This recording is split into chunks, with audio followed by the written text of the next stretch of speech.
Here we go, episode 20 of the Hibs Ramble. We're back. We're all together for the very, very, very, very, very first time. You've got the originals, me and Liam. You've got the shirt collector, Shaun. And we've got the magnificent looking Marc. Marc, how are you doing? I'm grand, mate. I'm grand. I'm loving these intros, by the way. That's two lovely intros I've had. Well, do you know what? They're only going to get better and better because this week we've got a bumper pod for you. We've got Dick by the Dandies and Skelped Aft the Staggies. No, not great sort of way for the four of us to come together as one. Liam, seeing as you and Marc, oh no, sorry, you were the only one that was at both. How can you, in a short phrase, how much Hibs really do not only ruin your weekend but ruin your week as well? Well, they never ruined my weekend because I had a quality night out on Friday. it was well good. It was, I mean, from 7:30 until full time, it wasn't great. And then right after that, it was all right. Me and Marc went to Club Tea, had a wee dance, had a wee boogie. It was good. But they have ruined my week. They have ruined my week, to be honest. Nah, you always ruin your week.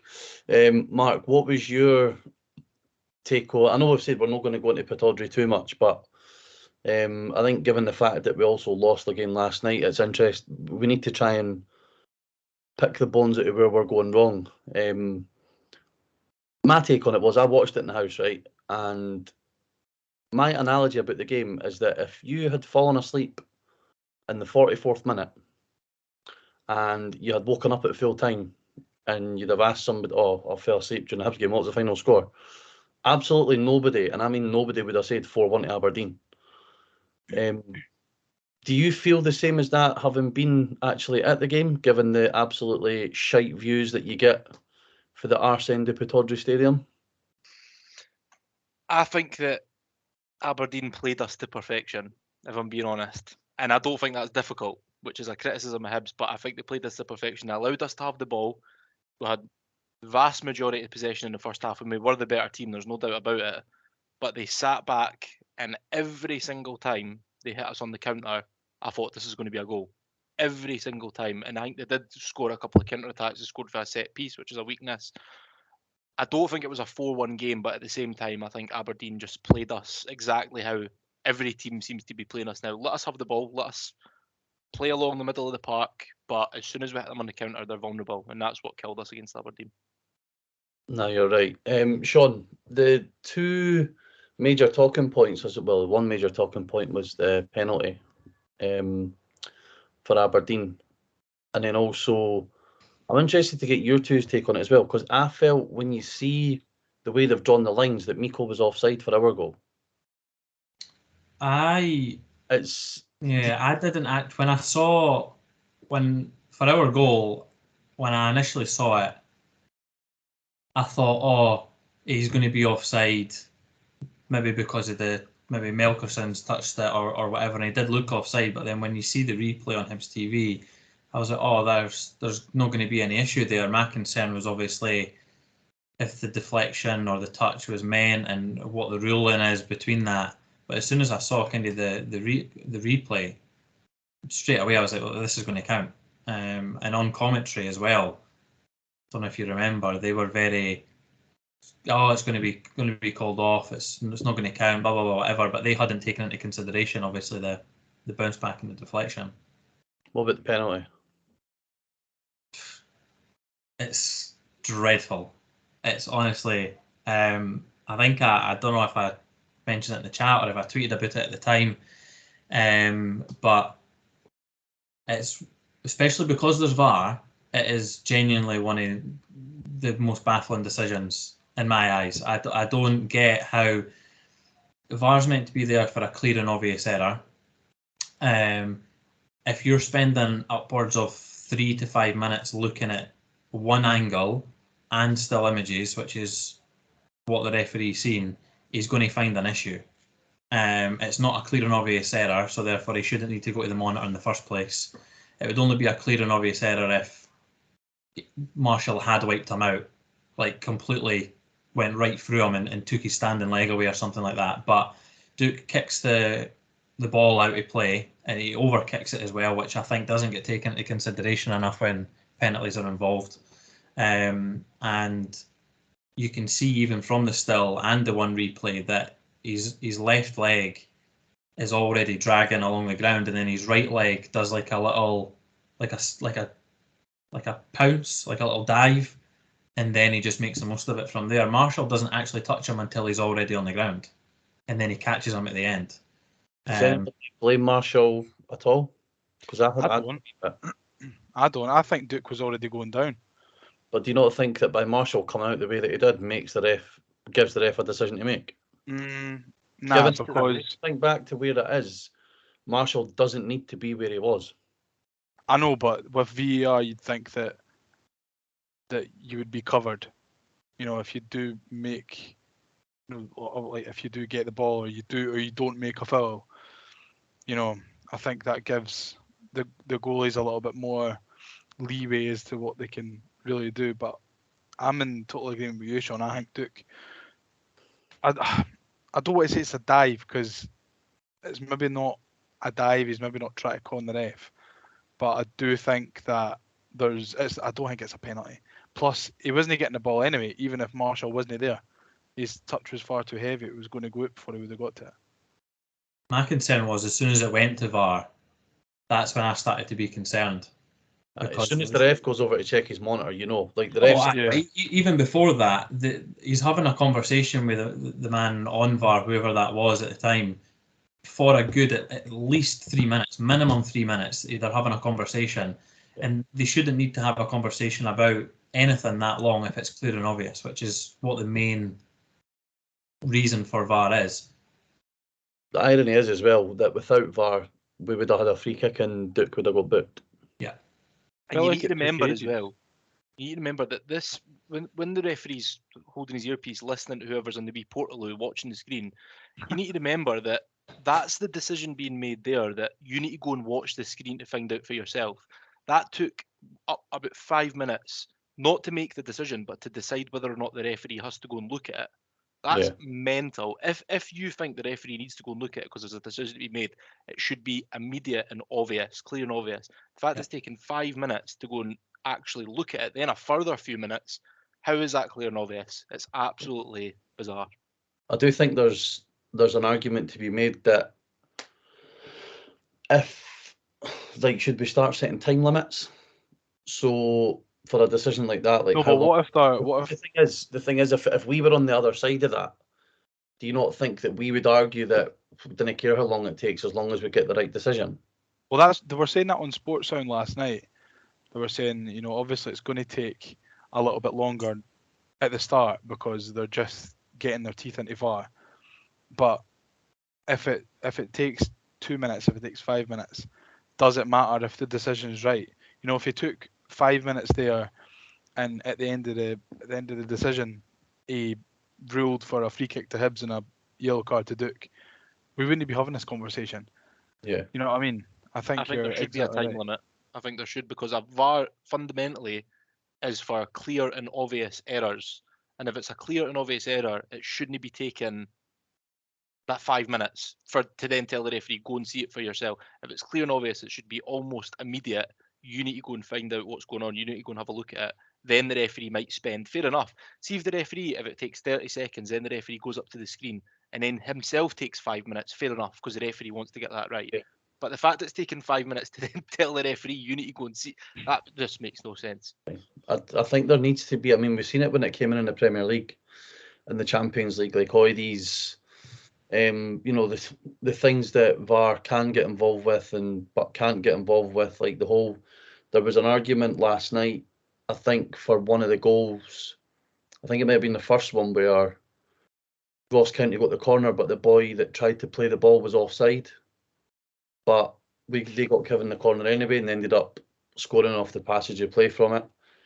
It's where does it actually start and stop? For me, it should look at everything, and I mean absolutely everything. Fucking contentious throw-ins, corners, goal kicks, everything, because they all have just as big an impact as a penalty, a red card, or whatever. You'd be there all night. Well, that's the thing. Do we want the right? You want the right decision, but it needs to come at a cost of something, and whether that is a stop clock or not. And I think I am a fan of either that, or you actually stop the clock, as in the minutes that are played, and then you add that all on as stoppage time, which Mark alluded to in the other podcast as well. So then that way you're still getting the same amount of game time.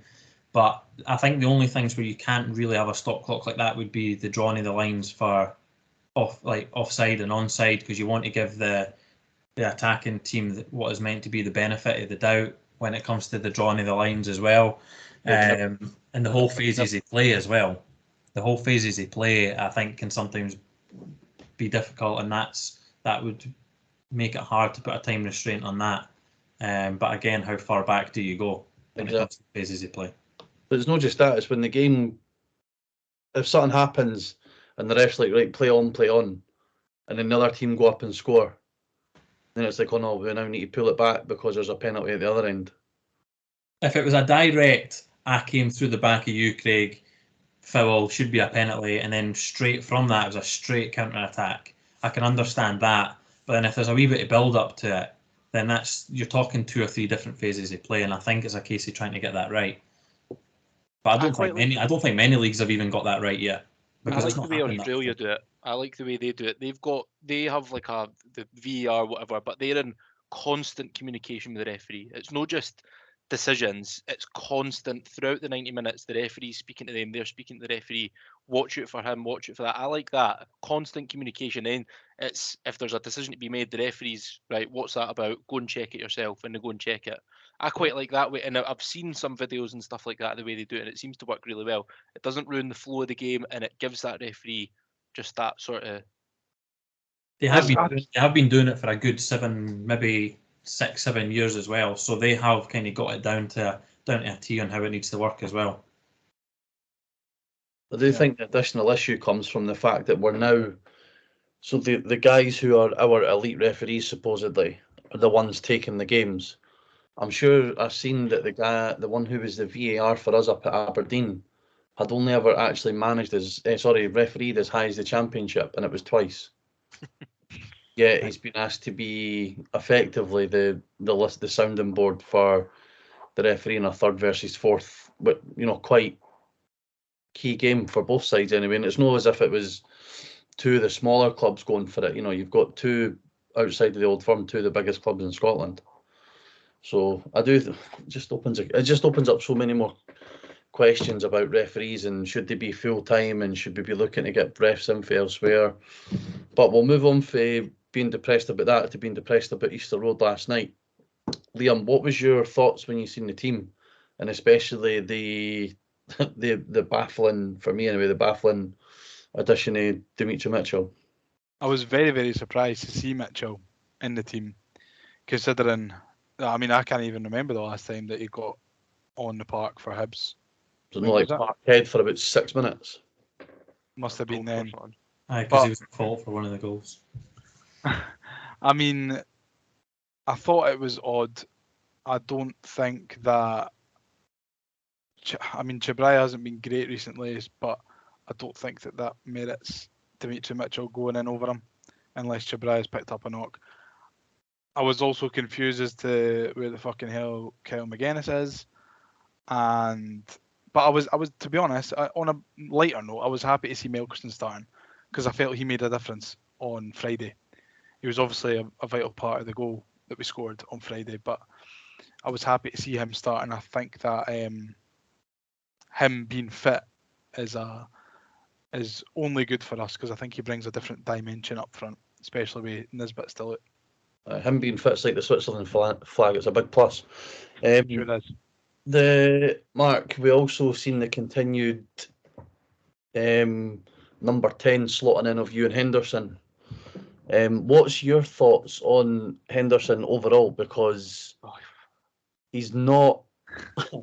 I think it's well known I'm not his biggest fan, and it seems as if now, especially with that addition, and then even when we go further back down the pitch, do you think Johnson's just trying to fit folk in for the sake of it rather than picking what he feels is his best team?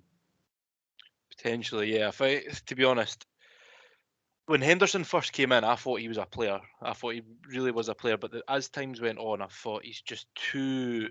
He's almost one of the players that if you give him a good kick, you didn't see him for the rest of the game. He gets pushed off the ball quite easily. He's not got the best pace and all that. But I think ultimately at this moment in time, he's so unbelievably low on confidence. You can tell it in his body language, his face. Even when he scored the goal against St Mirren, he looked almost relief. It was relief more than anything else. But I think you're right. I think in terms of this, I mean, we've probably got one of the biggest squads in the SPFL. Don't know that for a fact, but surely we do. And I think that's the problem of having such a massive squad, is you do want to get these, especially the egos of a football player.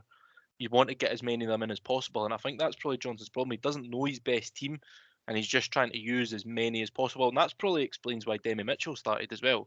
It's really like, oh, he's fit, let's just get him in there and see what happens type thing. How did he actually play? Because I've not even seen the game. How did Demi Mitchell play? He got hooked after 40 minutes. Did he? Yeah.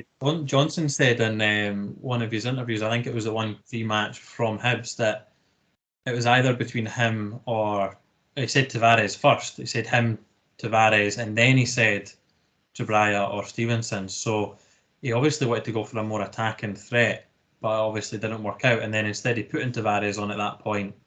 He's then obviously went for Stevenson, which again, I think Tavares at left wing back probably would have been a mistake anyway. 1,000,000%. Tavares on the pitch would have been a mistake. I thought he was all right when he came Right, on. We'll get to that. But Liam, don't bite. Don't bite. I know I could see you were eager for the chomp there. Don't bite. I know. Mitchell was poor. Mark, he was really poor. Johnson came. Sorry, Craig. He hobbled on off. Mark's point about this squad size. I think that what comes at Johnson's detriment is a lot of that squad are bang average. There's no a standout player, and I mean streaks ahead in 2 or 3 positions. Do you know what I mean? If you take our 2 or 3 best players out, which at the moment you'd struggle to pick based on form, the rest of the squad are all on a level playing field, and I think that's why he ended up changing formation, and I think that's came at the detriment of us as well, because to answer your question to Mark, I think he is trying to fit players into a certain formation to try and get people a run of game time and hope that works, and it's not. Well, it's like you try to fit square pegs in round holes as well. Yeah, you know what I mean? think that's where we see that particular formation being the 3-5-2. It seems to be since Rocky was fit. Rocky got fit again. That's the way we're going to go. I mean, we've seen it in the past with Hibs teams. We won the cup playing a 3-5-2. Lennon's team was very successful at times playing a 3-5-2, but you do need to have the personnel for that. And I think if you think back to when we used to play the 3-5-2, very, very rarely, if ever, would Marvin Bartley play when we played the 3 at the back. Yeah. Because it totally negates any balance that you can have in your midfield when you've got a flat 3 defenders with effectively a more forward defender in front of them. And then when you've got full-backs playing as wing-backs, in Mitchell's case, he was clearly miles off. I was going to say, Johnson said after the game that he was, he's been ill all week. He had a slight calf issue, and his missus has just gave birth to a baby. So makes the decision even more baffling. Completely bizarre to put him in. It makes the decision to put him in even more baffling. And that's what Shaun just said. Aye, but I was talking, he's interrupted me. So I was going to say, you said there she gave birth to a baby. I'm glad it was a baby she gave birth to. Well, I don't know if it was a boy or a girl. To be honest, I think you couldn't tell the difference between Dimitri Mitchell and a newborn baby last night. It probably would have played the same. It was. I think we've seen the sort of people. Obviously, the news filtered through that Kel McGuinness was out again. Supposedly a hamstring strain. I don't know what your thoughts are on it, but starting to get. If it's a strain, he won't play on Saturday. More erring on the side of what are we wasting our time for? Listen, Kyle McGuinness is a very, very good player. I said this to my dad last night. McGuinness is a very, very good player. I think Dimitri Mitchell is a good player on his day. But if you're only getting say you only get 10 games between them a season, and neither of them will be on small wages. What is the point? What's the point in having them? Yeah, they're good players, but if you're only getting an impact out of them for 10 games out of the 38, 15 games out of the 38, is there any point in having them? When did we sign McGuinness? Like, as in, like, was it COVID season? COVID Yeah, season. was the beginning? Was it the summer? I No, think it was the well, summer. the transfer window was open later, wasn't it? So I think it was maybe September 20. And to my memory, he only played well at the beginning of last season before he got injured. Yeah. And that was a handful of games. He was out for a lot of that COVID season as well, I think. No, he was I can't think of any period of time where Kel McGuinness has played well, other than 3 or 4 matches at the beginning of last season, like Motherwell away, and the beginning of that. After that, I know he's got injuries and stuff. When we signed him, he was coming back off a cruciate at St Mirren, I believe. Which, when you think about it, makes even more baffling that we paid such a big fee and gave a 5-year deal to someone who's toiled with injuries in the past. And I don't think, like you say, Shaun, that impact he had at the start of last season, especially in the European games, and then it led into the league games, he was very, very good. Like, very good. And then, the injury happened, and obviously, I'm guessing he's a professional football player, he doesn't want to be injured. But, like you say, Liam, at what point do we just go, is it maybe just worth our while cutting our losses here and seeing if we can get somebody else to take them on? Because you see it with players that can get injured all the time, they go somewhere else and they turn out all right. Like, is it maybe just a change up? Is it maybe, Hibs training methods? Is it the grass we use at East Mains? Is it the Astro at East Mains? Like, it could be any one of a number of things, but I'm starting to get quite tired of McGuinness. It was like Doidge last season. The longer he was out, the better he got. And then he came back and he was absolutely hopeless. Yeah. I don't know. I'm erring on the side of there is definitely a player in there, but how long do we have to wait to see it? Ron Gordon's got previous for cutting ties with people at the club if they're not pulling their weight. I just don't really know why we've not done that or pulled the trigger yet on Kel McGuinness. What club would want to take him? I know, but we've done it with plenty of players. One of your favourites as well, Liam. So, as well as managers, I know we'll touch on it in a later pod, but I think the January window we could well see a lot of cutthroat action taking place. Chris Mueller wants to get a tune at the players. Chris Mueller was just far too good for Scottish football. That's why he went back to the MLS. The best bit about that is I know you don't even believe that. Oh, I absolutely do. No, you don't. Absolutely do. No, you don't. Listen, mate. Tell me you don't know ball. Mate, I'll never ever forget that goal at Arbroath. I'll never forget it. Yeah, it was some finish as well, eh? You shook your hand at a Q&A night, like that's it. I know, I love him, like. He's my goal. Maloney. So like I said, I didn't really want to talk about the specific instances within the game. I was saying before we came on that from my vantage point in the famous 5-upper, you can see the areas of space where the players, I don't know if they're avoiding it or if they're scared to do it, but very, very little of our attacks come down the middle. A lot of them are heavily concentrated out onto the right-hand side. And like I've defended Cadden in the past, but he must have put in between 10 to 15 crosses last night. And each one with about 2 of them. Each one of them got worse than the last.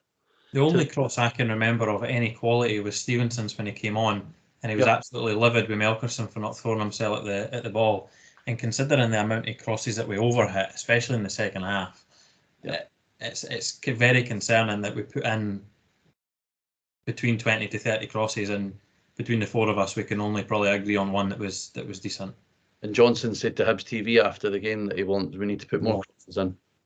I think a lot of our phases of play, in particular, since we moved to the 3-5-2, is then came from the wider areas. Whereas when we had the 4-3-3 or the 2-3-1, depending on who we were playing, because we had that man in the 10, it allowed our wingers to cut in a wee bit more, and a little bit more of our play came through the middle, especially at the beginning of the season, and that's when we were at our best as well.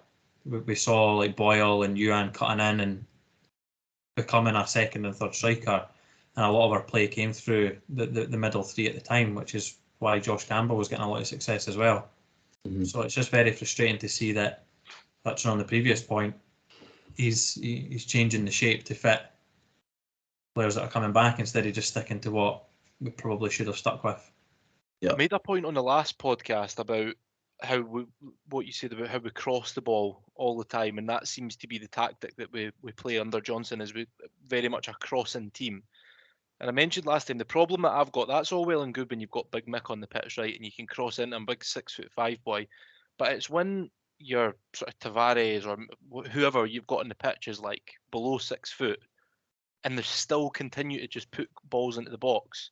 For me, that shows that there's no plan B, and there's a lot of good managers out there that their Achilles heel is that they've got no plan B. I think, especially in Scottish football, you need to have a plan B when you're coming up against a really horrible side like Ross County. You need to be able to adjust, because it's not going to go your way all the time. You're not going to have successful crosses every week. So I think if we're going to improve, fair enough, like if that's his thing, crossing and all that, fair play.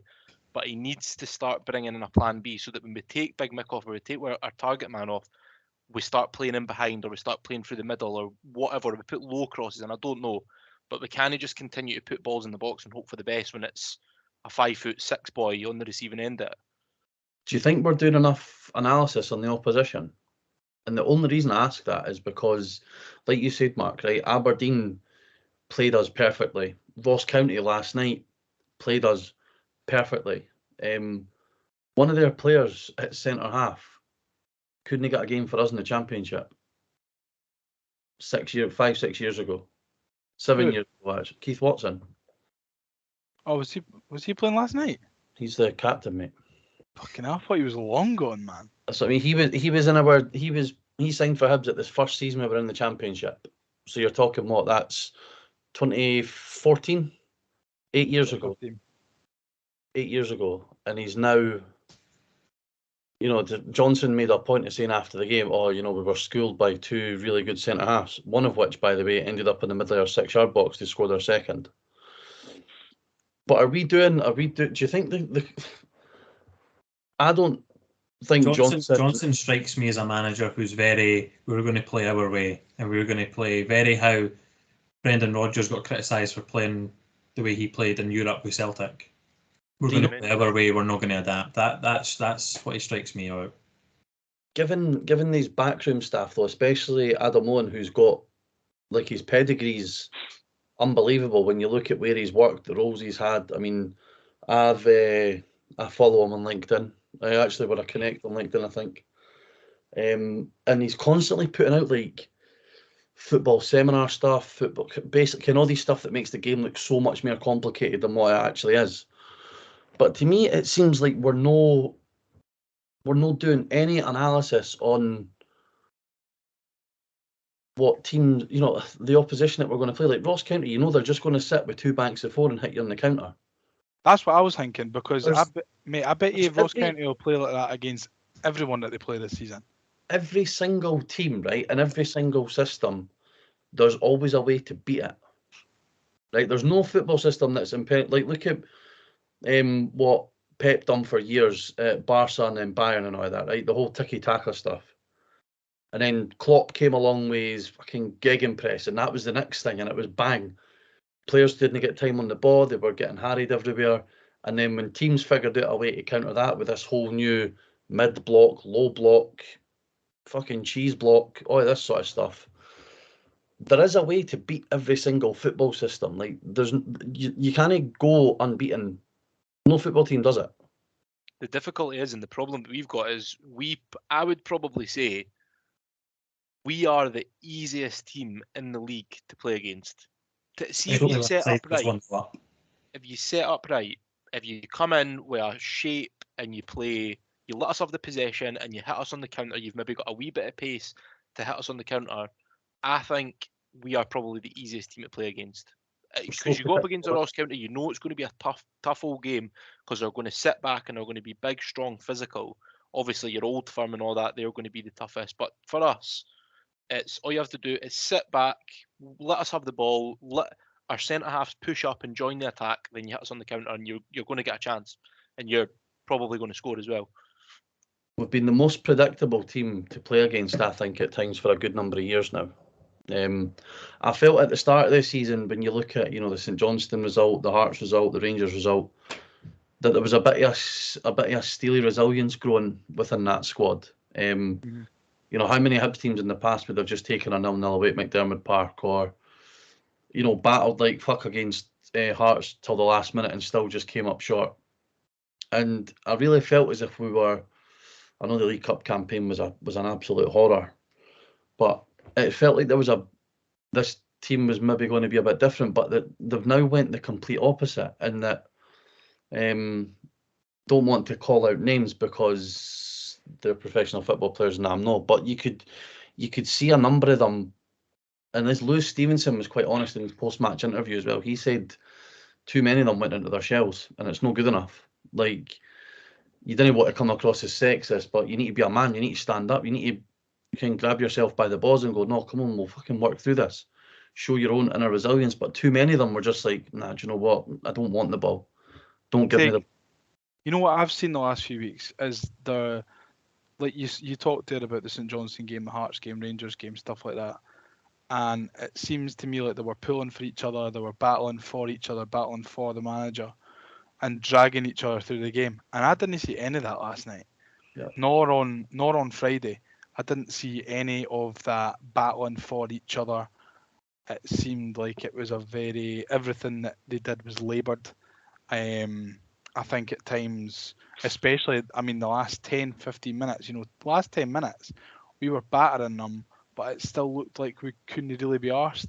It was a really weird...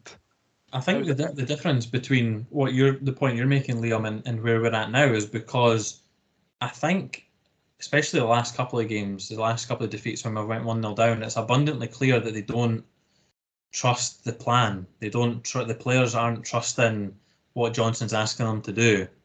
And I think that does come down to a number of factors. Confidence, obviously, a massive factor. But the points that all three of you have made so far, my main concern is when we do go 1-0 down, yes, we are very, very predictable, but I think that's because Johnson keeps it the same. And I would love to see what we were doing at the beginning of the season, where when we went 1-0 down, or we were behind, or backs were against the wall, or even like the St Johnstone game, for example, a lot of the balls, instead of just crossing them, I don't know if you noticed this last night, but a lot of our crosses were getting put in around the edge of the box instead of going to the byline and cutting it back or trying to find the man. Whereas at the beginning of the season, a lot of our play stemmed down getting to the byline and cutting it back, or quick 1-2s on the edge of the box and finding a man making a third run, or feeding off the third runner and things like that. And we were finding a lot of space at the edge of the box, whereas the spaces are still at the edge of the box when we're crossing it in, but we're crossing it in too early now as well. And I guess that comes down to the formation and the phases of play that we've been sticking to since we changed to the 3-5-2. But I think it does come down to a lot of the players just not really buying into the change that we've made in the last 4 or 5, basically since the Celtic game. The changes that we've made since then, I don't get it though. To that. It's that, but that's the thing. It's 3 managers now. That's 3 managers, and if that's right, and that they're not buying into Lee Johnson's system, he'll be the 3rd manager that they've done the same to. Ultimately, they've thrown the managers under the bus. I think they buy into it when things are going well, like when it's 0-0, and like the first half at Aberdeen. Yes, it would have been frustrating for them, but we were constantly getting in behind. We were pressing their full-backs right into their own half. They're what was our final third, and we were getting a lot of success. Yes, we weren't getting clear-cut chances, but there was a lot of the ball and a lot of the heavy possession was coming from us. Same with St Mirren at home. Like the phases of play that we've done in those 2 games in comparison were the same. The first half away at Aberdeen and pretty much the full 90 minutes against St Mirren.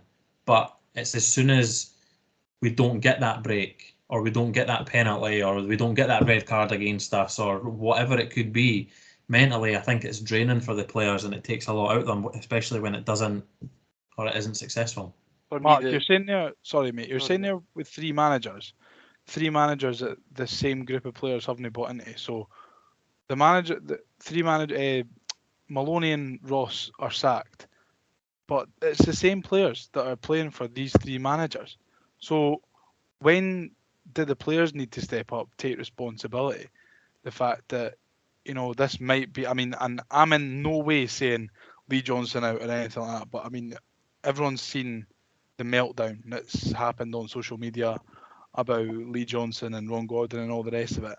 And you ken what Hibs are like nowadays, you know, when there's a little bit of pressure, then, you know, the board are more likely to make a knee-jerk decision than not to make a knee-jerk decision.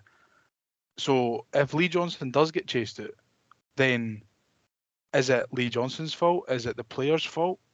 We signed 15 players in the summer, right? 15 players. And off the top of my head, 2 of them started last night. Exactly. And the definition of insanity is I'm not counting Marshall, because Marshall's already said that deal was in the works when Maloney was in charge. So for me, Marshall doesn't count. The 2 are Kenna and Miko. The rest of them, Melkerson, January, Mitchell, January, Newell, fucking Hecky. Like, that... Miko was transfer deadline day as well, and no one knew who he was. So we've got, dare I say, a bit lucky with that one. Yep. I think he was coming for backup, really, wasn't he? Well, if Nisbet was fit, he wouldn't be playing. Do you know the what I mean? definition for me, the definition of insanity is doing the same thing and expecting a different outcome, right? For me, we were talking earlier about McGuinness and his injury, and when do we cut the cord? When do we cut the cord? When do we cut the cord to players that play well once every 5 to 10 games? Now, I'm not going to say any players because, listen, I'm not going to criticise professional football players, but when do we make that decision? Like I said, that's 3 managers, right? And let's just say worst comes to worst, and we're going into meltdown here. Lee Johnson gets chased at the door. We have to get a new manager in. When do we make the decision that actually maybe it's the core group of players that aren't working? Because let's face it, it's the same core group of players that were on the pitch on Tuesday and Friday that were there last season as well, that just about got us into a relegation fight. And the same core that finished third. Aye, but when do we start, you know, thinking, right, maybe 1 in 5 good games, 1 good game in 5 isn't he quite right? Isn't he good enough? When do we cut that cord? Talking about McGuinness, when do we cut that one? But I do. I think most people listening to this will know exactly who you're referring to, Mark. One thing I did want to ask about, because Shaun, were you saying about the players no trusting the process, no buying into the manager? Do any of you think that the whole saga around Porteous's contract is now starting to have an effect, not only on Ryan himself, but the dressing room? Because that Porteous we spoke about before we came on, in terms of how how Ryan seems a bit more aggressive, but not in an assertive way, more in like a shouty type of way. Bullying. That's your worst number. We Milkerson going to have to go to HR. Do we again Straight to Ron Gordon. Do Hibs need to go to Ryan and go, look, we've put a contract on the table, and if you believe what is said through the grapevine, he's been offered a deal to make us one of, if not the highest paid player at the club, and it'll be one of the highest wages we've ever paid. Listen, Ryan's not a daft wee boy. I don't think he would do anything to deliberately upset the dressing room, to deliberately... Well, no, I'm not saying it has, but the uncertainty around it, when you look at it in the papers in the last couple of weeks, Johnson's been talking about it more and more. Ryan was at Edinburgh Park launching some paddle ball initiative with Craig Halkett, and he was asked about it there. So it's now went for the manager speaking about it to Porteous himself directly speaking about it. Do you not think it's just like a complaint, like it's just distracting? Like, I think and so. When you look at his performances, especially since he got his Scotland cap, like, I'm baffled he's been called into the Scotland squad again. He's on a downward trajectory, unfortunately, and has been since the beginning of the season, which is a shame, because I I was going to away games when he was 2 or 3 rows in front of me, like at Dundee United away and stuff like that. So to see the trajectory that he has been on, to now see kind of where he's at, he obviously is one of our star players and potentially on his day can be one of the best centre-halves in Scotland. I think it is, when our contract negotiations are going on, I think they can be distracting for the squad as well as the individual. I can't remember when I heard it. I don't know if it was from him directly or the manager or whoever, but I heard that it was going to get resolved during the break. He said that he was going to look at it again. So, so I think between now and starting back, or before the end of the January transfer window, I think it needs to be resolved sooner rather than later before it has, if it isn't already, and I'm not saying it is, and neither are you, Craig, potentially a detrimental impact on the squad or even Ryan's performances. I feel like as well, I mean, Pochis isn't going to be wanting to play like this, because then who's going to want to take him on in January? Who's going to take that? Because he's not going to go. Sorry, he's not going to go anywhere else in Scotland, is he? So he's going to need to go down south.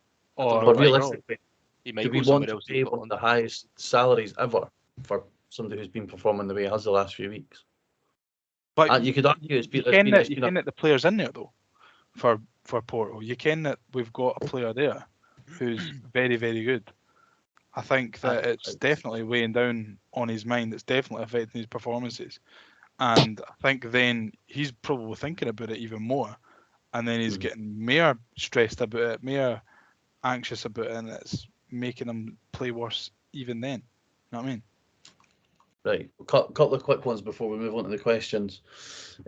Just a yes or no, or if you want to, I'll say add a short statement, Sean. A short statement is usually 4, 5, maybe 6 words. One sentence really max. Small sentence, not a fucking half-page Bible with the Harry Potter books. Liam, do you just answer Johnson, stay or go? Stay.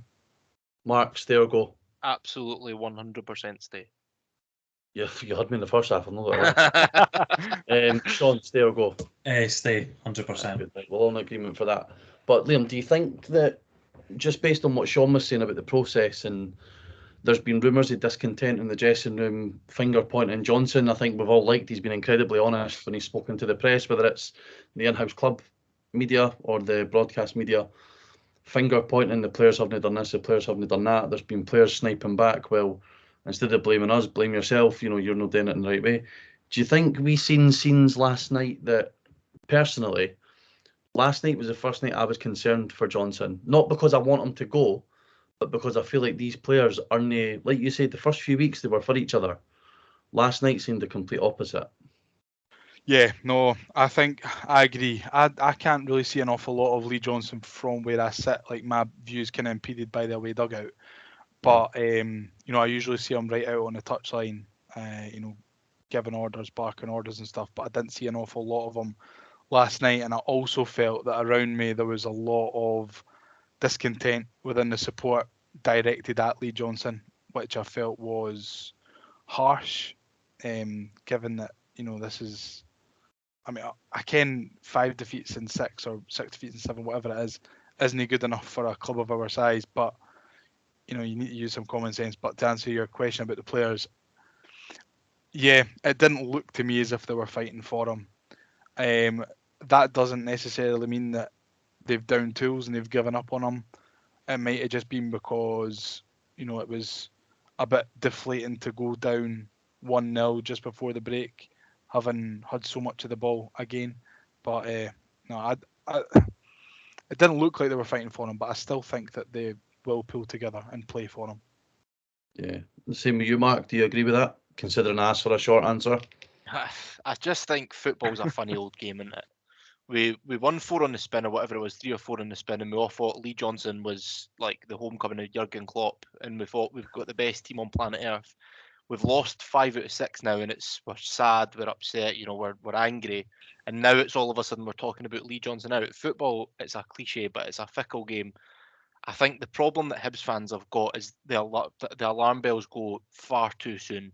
What is getting rid of Lee Johnson going to achieve? And what we're going to do? Bring in Neil Lennon? Oh, bring in Neil Lennon. Shut up. Do not This is what I tell me to put. bring in Neil Lennon.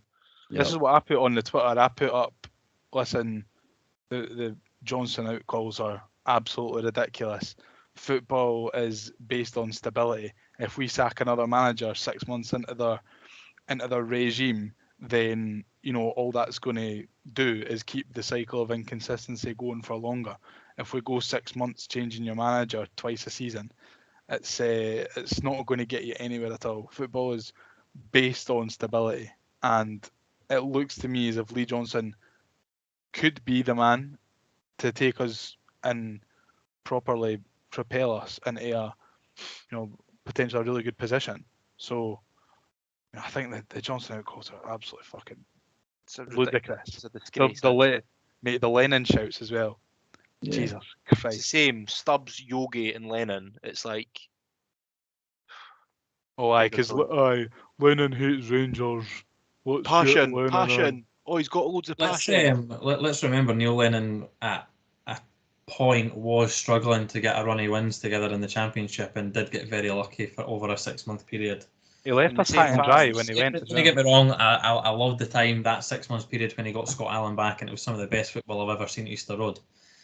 But I think that was a lot of people's business. That was 6 months. I know, but that's my point. It was only a 6 month period. Alan Stubbs is never a manager, and the cup win clouds everyone's judgment. So I think there needs to be a bit of realism about where we are as a club. I think since the defeats running up to Jack Ross's sacking, because we were on a winless run at that point, I think from then on to where we are now as a club, we've went backwards quite considerably. And I think Ron Gordon or everyone that's in charge at the club have tried their absolute best to get us slowly back to where we need to be. But I think a lot of the damage has been done with previous transfer windows, and I think the upcoming one is probably one of our most important, especially with Ryan being out of contract and the amount of players that are bang average that maybe just haven't worked out. Craig, just quickly touching on your point about the fact that we've signed so many players, only 2 of them are in the squad. I think it just goes to show that they've maybe tried to sign a number of players, youth products or not, or young players, in the hope that they're better than what we've got, and then it's maybe just not quite worked out. Well, they've had to revert back to the players that have got that are used to the league as well. So I think maybe it plays a part. Aye, thanks again for providing a short answer, mate. I really appreciate that. I know, Sean. Come on, I've got work in the morning. Well, I get this stick here. Jesus. You're right though. Like I put it in the chat before we came on. I've done a wee dig. Out of the 15 signings that we've made, the average age is 24.6, which actually looks all right. Now, when you realise that is heavily skewed by the fact that David Marshall is 37 years old and Aidan McGeady is 36 years old. You take them out, it's 22 years old as the average age of the players that we've signed. I didn't realise Will Fish was only 19. I suppose you could say that at the higher end of the some paper round.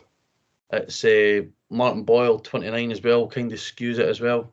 It'd be interesting to find out how many first team appearances all these guys have made as well.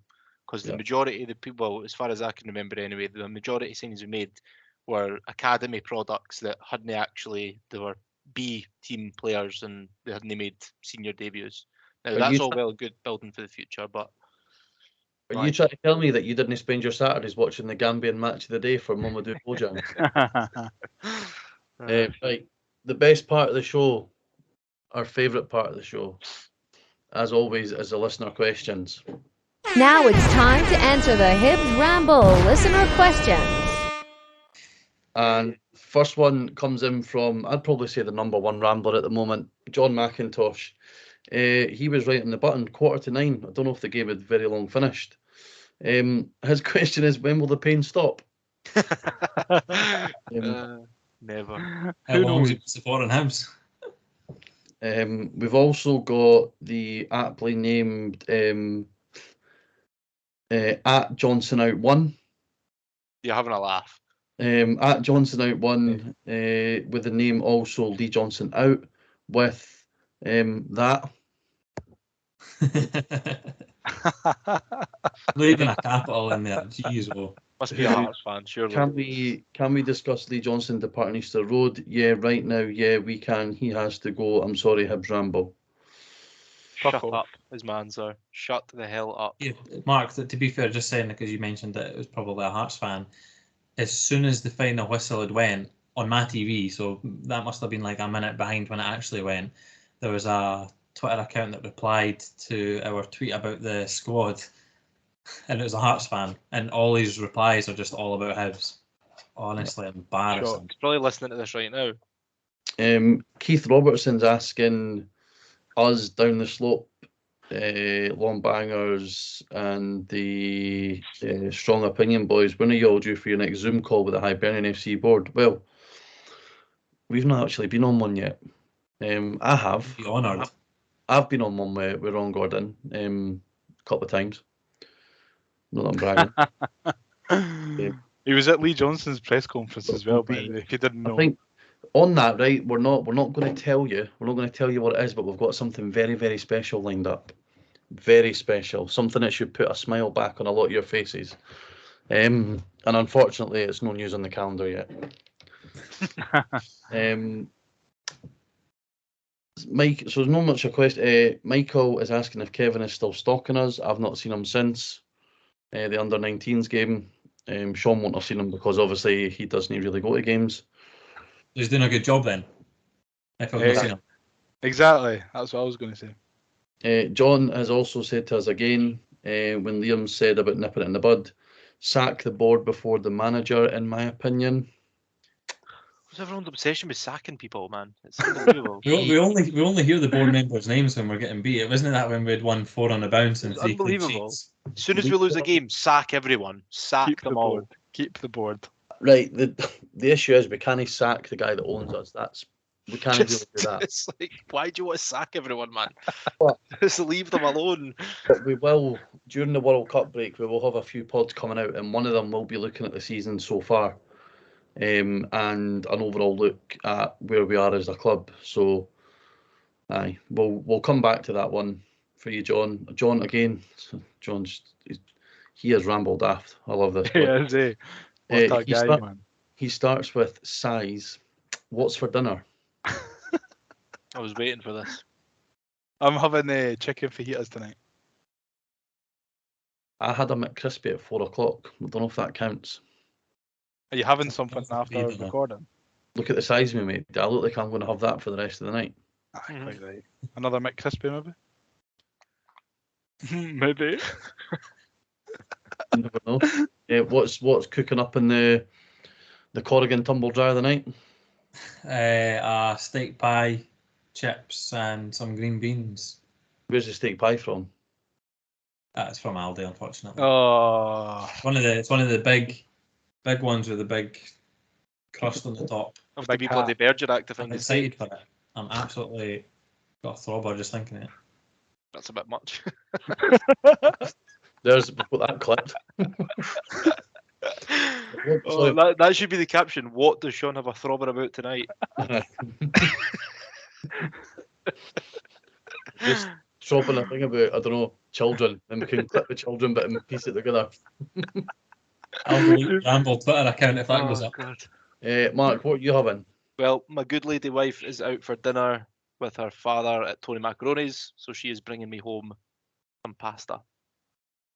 That is the extent of my dinner. Probably cold. Oh, see, you reeled me in a game when you went, I've been waiting for this for John. I was thinking Mark's going to produce the goods, and he's. Oh no, I was just waiting for it because I know he always asks it every week. But no, nothing special. Just pasta from Tony Macaroni. Again, John, like we ask you every week, tell us what you're having. and he never ever tells us. Yeah. Yeah, preferably, we want to see some photos this time. Of your tea, John. Of your tea. We don't want to see photos of anything else. I'm Sean going to might. harass him. I'm going to harass him for pictures of his dinner. Don't ask us ever again if you're not going to share what you're having, John. Fergus is asking, if we lose to Kelly on Saturday, is it time for Johnson to pack his bags, or do we give him more time? I'm going to just answer this. I'm not coming to anyone. No, we don't pack his bags. I think he will be packing his bags. He'll maybe go away for a wee holiday or something. World Cup Going break. to England at the Do you know Qatar. what? No, right. I'll give you 2 reasons why I don't want Johnson to get sacked. 1, it's not his fault. 2, I don't trust who would pick his replacement. He's just a nice wee man as well. Derek Mattison says it's Ron Gordon that needs to go, clueless on the football side of things. Again, we'll keep that for another pod. I will just add the caveat that you cannot sack an owner. If we decide to sack the owner, we will die. The guys that say Ron Gordon out have obviously never been to Albion Bar, because Albion Bar is absolutely phenomenal, and that's Ron Gordon's fault. That is Ron Gordon's doing. So if you think Ron Gordon should go, I'll bring you along to Albion Bar, and then you'll be his biggest fan. Trust me. Ron Gordon Mark in. loves the Albion, man. Ron Gordon in. Ron Gordon in. Well, it's funny because I put a tweet out last night, and it seems as if it could be directly aimed at you, Mark. Oh, But God. we'll come back to that. Thomas Mercer 70. Well, he had Merck 67 in his thing, so I thought he could have been an interloper, but he's not. Let's get some honesty then. Whose players are they, LJ or the recruitment department? That's one of the problems here. Some of the players aren't good enough and can't handle the expectations here. I think you've mentioned that already, Mark, that we've signed players. Have they really played competitive first team football? Like, it's offline and well playing reserves and all of that, but Definitely People not do Lee realise Johnson. that Johnson came out and did confirm that he does get the final say on the players before they're signed, right? And Yep. Ron Gordon's also came out and said that his son only signs the checks and doesn't actually pick the players. I think there was a lot of deals done before Johnson came in, though. Johnson's not going to come out in the summer and go, yeah, oh, by the way, see the guy that most of the Hibs fans didn't like because he's the owner's son and all he does is sell wine. Like, he's the one who really looks for the players, and I just say if I fancy them or not. Come on, Sean, you're no naive. I'm not having any of this Ian Gordon pish. He does not have the final. He doesn't pick the players. But it's been Not the same having it. transfer policy over the course of the last three managers, though. It seems to be young, inexperienced B-team players, but that's not just been under Lee Johnson, that's been under Jack Ross. There's a recruitment team of 6 bodies. Right, but who heads that? Aye. Ian Gordon's there to negotiate the deal. I'm not saying it's his He decision, doesn't I'm just find saying. the actual players. And So if Gordon's you actually think that, then you need a wake up, because Ian he Gordon's doesn't the head pick of the recruitment, players. Are He's you tight pals with with Ian Gordon or something, man? but he's not. No, it just pisses me off. It really, really grinds my gears, because we've got a recruitment team of 6 bodies. 5 of them are the ones that find the players. It's Ron Ian's fault, Gordon Sean. negotiates the deals. Like, Sean, it's all Ian's fault. It's his signing shot. I've got my own opinion on that, and I've got facts to back it up as well. So we'll leave that again for our mid-season review, which we will not do in person for Sean being feared that I'll rip his head off if he tries to interrupt me and say that it's no Ian Gordon's fault ever again. He'll rip your head keen off, to know man. your facts, though, because it'll be good to compare them to mine. So we'll see. Oh my god. Lewis Hate Connor is it. at our reactions to last night over the top, i.e. Johnson must be sacked. Oh, for fuck's sake. Yes, Because they for were over me, the top. hold on, course they're over because the for top. me, they are. He needs time, in my opinion, and managers don't get enough time as it is, and as we know, for example, Maloney. Who said that? Lewis Connor. Maloney. Lewis Connor, well done. He's got his Great head screwed on. opinion. Well He's got done, his head Lewis. screwed on. Maloney- That's- Maloney was a weird one because you could just see for the outs, like you could see that just wasn't going anywhere. But no, I I think don't know, I bought into Maloney at the start. Fucking loved Sean Maloney. I went to a Q&A with him, and I actually left that Q&A thinking genuinely he was the man to take us forward. I felt it when he got appointed. Remember we were all excited for the winter break because we were going to get Maloney ball on the training park fucking 2 weeks, and we were going to come back and be Play like playing Belgium. Aye. Also, do you guys think we can get any sort of positive result versus Kelly? At the moment, no. Nah, Well- not on that horrible pitch. Got a draw written all over it in my eyes. I think we'll beat them 4-0. Yeah. Mark Brown is asking, do we stick or twist? Had a lot of chopping and changing managers in the last few years. Do we suffer for a season or two to gamble that LG comes good? Stability? I Yep. don't think it's really a suffering, really, is it? Again, We're not going to get relegated. I don't plus, think it's like we're not even halfway through the season yet. Like, and we're I know we're only 6th place, but it's not like it's a disaster already. Nah. Yeah, like we're still a couple of points off third. Like there's so many reactionary people out there. It's the same folk that are saying that we Ron Gordon would see what happens come the summer when the stands are empty. Yet we somehow managed, well, I suppose the stands are still empty, but we somehow managed to still sell over 11,000 season tickets, despite being told that we wouldn't sell anywhere near that. It's the same people greeting that Johnson needs to go, and that's I think the next ones are just more comments about how, do we look at recruitment? What's the recruitment policy? Who's actually in charge? Does it come down to the Gordons, etc.? Let's not go into that again. I don't want Shaun. I don't want Shaun to burst a blood vessel, so we'll not go into that. Billy at King of the North is asking, is recruitment the issue? Yes, big time, majorly.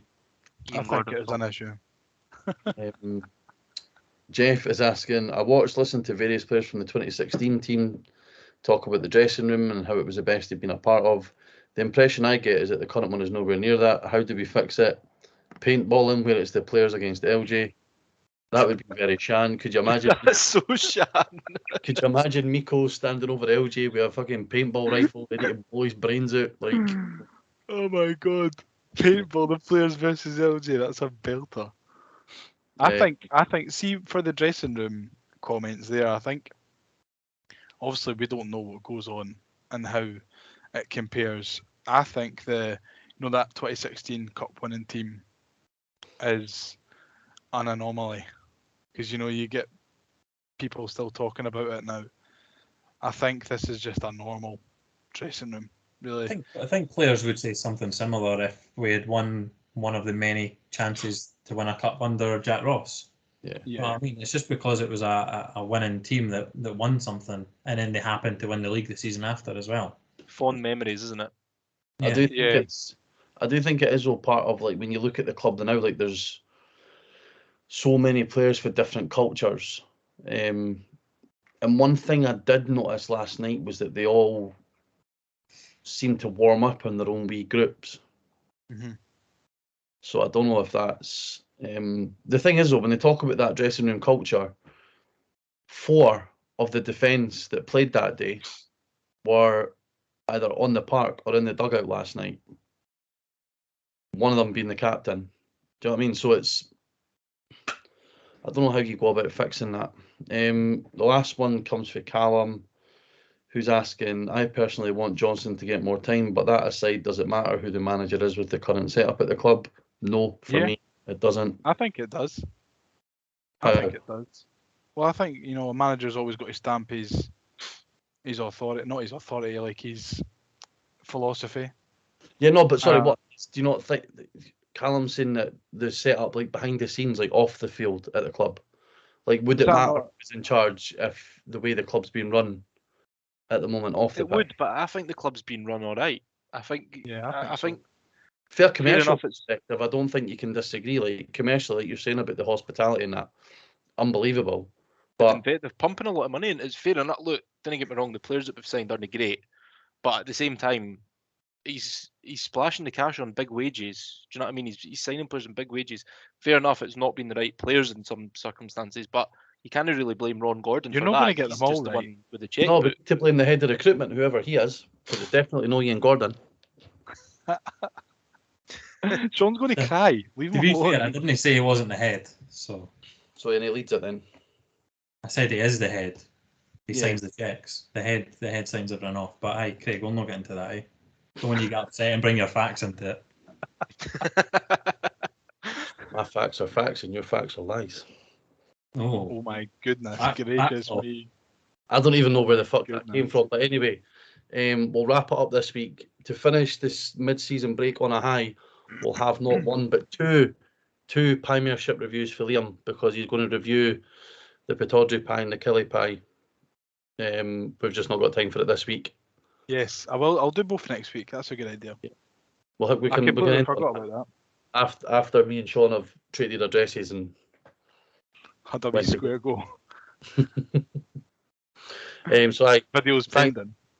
Aye. Thanks for listening. Keep listening, subscribing, liking. Twitter account at the Hibs Ramble, Facebook and Instagram as well. We're also on YouTube, where you can see the 4 of us looking absolutely stunning. Not in crystal clear HD, but it's as good as Skype will do. It's as good as Skype will allow us to do. But thanks for listening. We'll be back on. When are we going to be back? Is it Monday? Next. Monday or Tuesday.